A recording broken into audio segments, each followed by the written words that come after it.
29 மையமாக வைத்து என்னென்ன காட்சிகள் அரங்கேறலான்றது நீங்க கோடிட்டு காண்பிச்சிங்க. கொஞ்சம் பொறுத்து இருக்கணும். பட்னவிஸ்க்கு எப்படி இம்பார்ட்டன்ஸ் கொடுக்குறாங்கன்றத பொறுத்திருந்து பார்க்கணும்னு. ஆனா ரவீந்திரன் துரைசாமி 10 ஆண்டுகள் கணக்கு போற 10 வருஷத்துக்கு இதே நிலை தான் இருக்கும் அப்படின்ற. அவரு தீவிரமான மோடி பக்தர். அது அப்படி அவர் சொல்றதுல எனக்கு ஒரு ஆச்சரியம் இல்லை. அது அவரோட கருத்தும் கூட. ஆனா நான் எப்படி பார்க்கிறேன்னா, விருப்ப ஓய்வுங்கிறது அரசியல்வாதி தானாக முன் வந்து பெறுவதே இல்லை. எந்த அரசியல்வாதியும் இயல்பு. அப்படின்னா வேற ஏதாவது எக்ஸ்டர்னல் சர்க்கம்ஸ்டன்சஸ் ஃபோர்ஸ் பண்ணணும். கண்டிப்பாக ஒரு மாற்றியே ஆகணும் அப்படின்னு ஃபோர்ஸ் பண்ணணும். அதாவது அகில இந்திய அளவில் நிலவுகிற கொந்தளிப்பான சூழலோ இல்லை மக்கள் எழுச்சியோ ஏதாவது ஒரு வகையில் ஃபோர்ஸ் பண்ணணும். இப்போதைக்கு அப்படி எதுவும் இருக்கிற மாதிரி நமக்கு தெரியல. அப்போ ஆர்எஸ்எஸும் வந்து அந்த ஃபோர்ஸ் அந்த அழுத்தத்தை கொடுப்பதற்கும் வாய்ப்பு இல்லை. 2029 என்ன நிலைமைனா, 26ல இருந்து 29 வரைக்கும் நடைபெற இருக்கின்ற மாநிலங்கள் தேர்தலில் பெரிய அளவுக்கு பாரதிய ஜனதா மோடி தலைமைக்கு கீழே தோற்றால் தான் அந்த வாய்ப்பு வரும். பிரியன், உங்கள் பார்வை?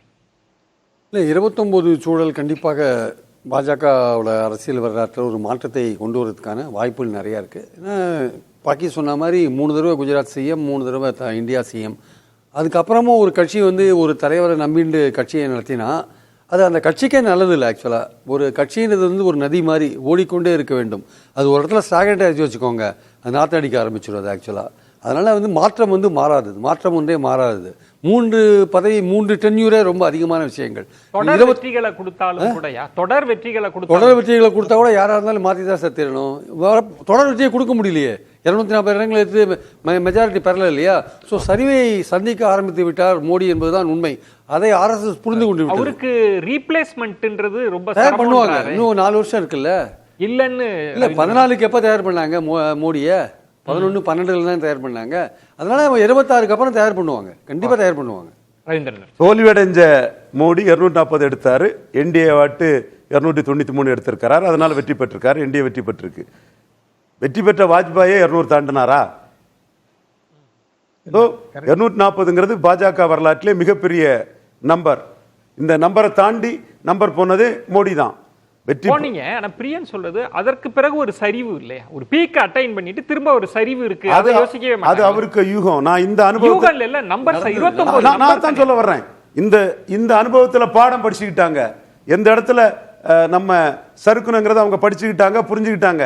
சிபிஎம் வந்து மேக்சிமைஸ் ஆன்டி மோடின்னா அவங்க மினிமைஸ் ஆன்டி மோடிக்கான விஷயம் தமிழ்நாடு உட்பட எல்லா இடத்துலையுமே செய்வாங்க. ஸோ 2024 மிகப்பெரிய அனுபவம். இந்த அனுபவம் கிடைக்காம காம்ப்ளசண்டா இருந்தா 29 விழுந்திருப்பாங்க. இந்த அனுபவம் கொடுத்த படிப்பின 29 அவங்க வெற்றி பெறுவாங்க. மோடிக்கு இணையாட்டு இன்னொரு தலைவர் சொல்றதுக்கு இல்ல, பக்கத்திலே இல்ல. இப்ப நீங்க வந்து நெஹ்ரு காமராஜ் இதை மட்டும் சொல்லிடுறேன். நெஹ்ரு காமராஜ்னாலும் காமராஜ் லீடர். இங்க தமிழ்நாட்டில் அவர் தான் காங்கிரஸ். எப்படி பட்டேல் தான் குஜராத்தில் காங்கிரஸோ அவர் தான் காங்கிரஸ். நெஹ்ருவே உள்கட்சி அரசியல காப்பாத்தினவர்.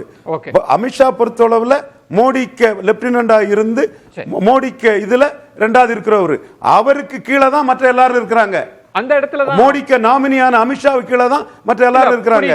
சீனியர் வந்து ராஜ்நாத் சிங்கும். இல்ல, எனக்கு புரிஞ்சிருச்சு. இதுல ரவீந்திரன் துரைசாமி, இப்போ RSS போன்ற அமைப்புன்றது தனி மனிதர்களை நம்பி இருக்குமா, சித்தாந்தத்தை கொண்டு போகணும்ன்றது? இப்ப நீங்க திரும்ப திரும்ப இவருக்கு இணையா யாரும் இல்லைன்னா நூற்றாண்டு கண்ட இயக்கம் அடுத்த 100 வருஷத்துக்குலாம் யோசிக்க மாட்டாங்களா? தனி மனிதரை நம்பிதான். தனி மனிதர் அல்ல, அவரும் part and parcel of RSS. அவரும் சேர்ந்துதான் RSS. எல்லாருமே RSS தான். அதை பிரிச்சு பாக்குறது.